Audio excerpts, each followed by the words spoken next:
Well, good morning and welcome to mmlearn.org, a service of Morningside Ministries, and our program today, which is Ask the Geriatrician.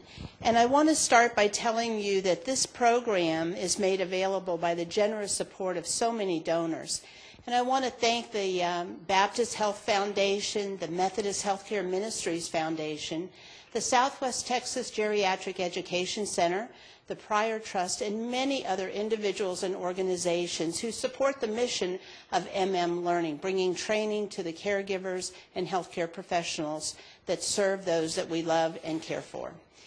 If you'd like to support older adults and their caregiving through education and training provided by mmlearn.org, we want you to feel free to contact us at 210-734-1211. And of course, you can always email us, and this doesn't change. It's info@mmlearn.org. I want to make sure that you know that throughout this is a live webcast today, and then after the day is finished and the recording is completed, it will be on demand. But while we're having the live webcast, and at any time later, if you want to ask a question or make a comment, you can click on the Ask bubble that's at the top of the presentation screen and ask a question of our presenter. Later on, we can send those questions on, or we'll contact you. You also may phone in a question, and that number is 210-889-1285. Let me repeat that one for you, 210-889-1285. So we have many of you who have joined us, and we're aware of that already by looking that are online with us, watching this webcast, and we also have people that are listening with us by telephone. We want to know what you think. It's very important to us. So at the end of the program, we ask you to click on the survey. Your feedback matters because it helps us to make sure we're providing the information that you want. And it takes less than 5 minutes to complete, and it surely does provide us important information. So please do that for us. Ask the Geriatrician today is so special because we have a wonderful presenter and somebody who's very passionate about this field, and we've had tremendous interest in it. And Dr. Justo Cisneros is the medical director for the Hospice Inspiris. And I've asked him to tell you a little bit about himself because he has a wonderfully interesting story, and I think we all tell a little bit more about ourselves maybe that is of interest to the listeners. So we can't thank you enough for joining us today, and we will just proceed, and thank you so much. Thank you. Thank you, Maria. I'm Dr. Cisneros. I'm an internist. I've been in practice now for the last 25 years and have been working with hospice full-time for the last 12 years. I'm board certified in internal medicine and also board certified in hospice and palliative care. I came to San Antonio about 18 years ago and was working prior to that in Brownsville. I'm from the lower Texas, from South Texas, from Brownsville, and was in private practice there for 7 years. After that, I worked with the preventive medicine clinic here in San Antonio, and then worked with the medical group, and then worked also as a hospital doctor for 4 years before I started my career with end-of-life care with hospice medicine. My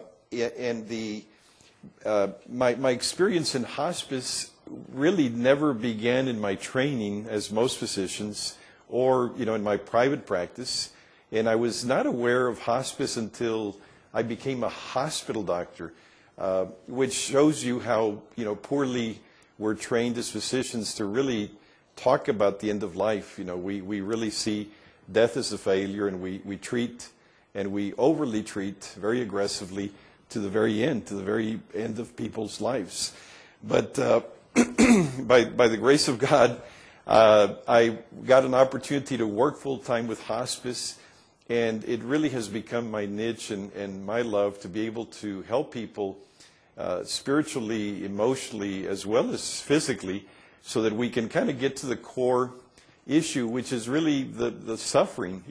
We suffer as human beings, and we're emotional, spiritual people that just don't have physical needs, but when the physical needs begin to get activated, we begin to see that we begin to suffer.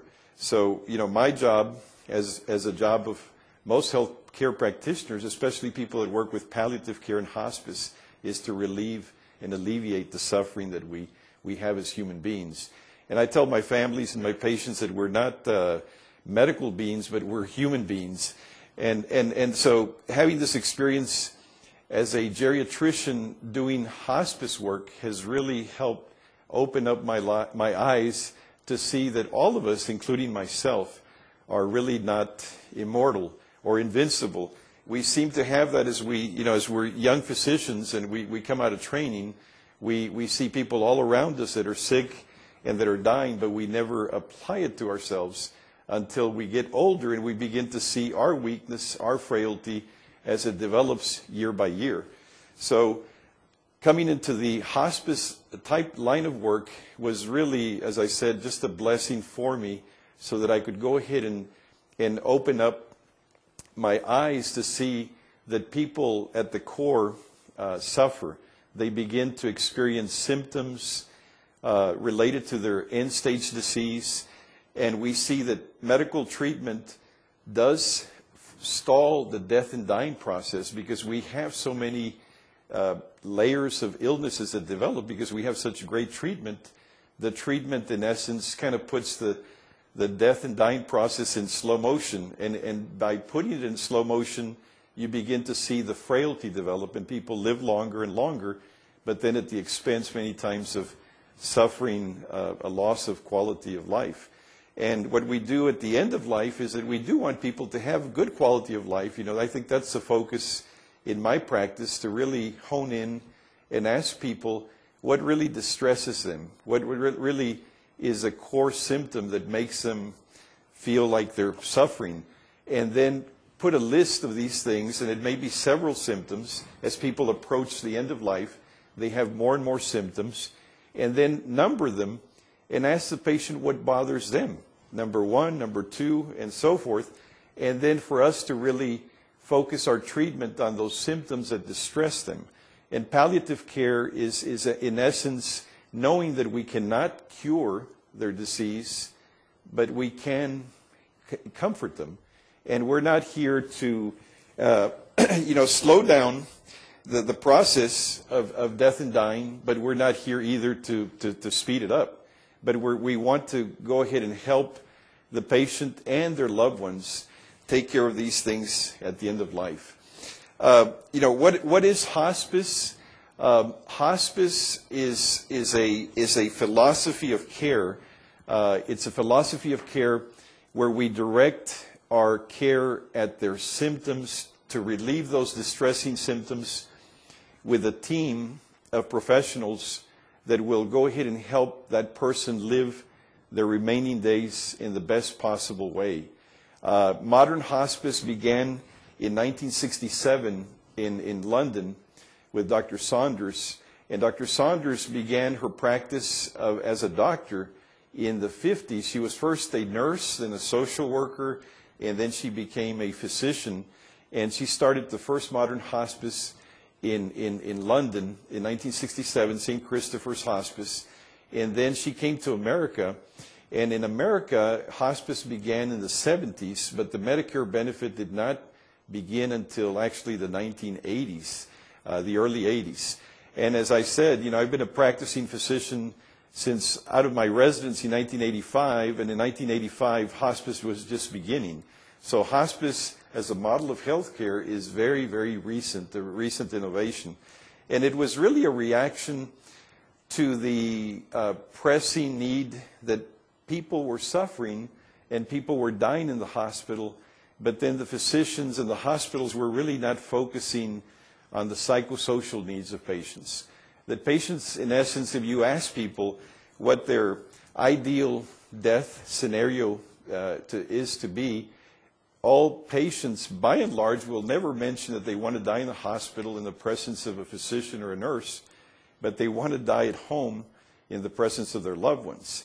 And the preferable way of death, or the fantasy death that we call, is for us to die in our sleep, so that we are not so aware at the time of our death, that we just have a peaceful exit at the very end.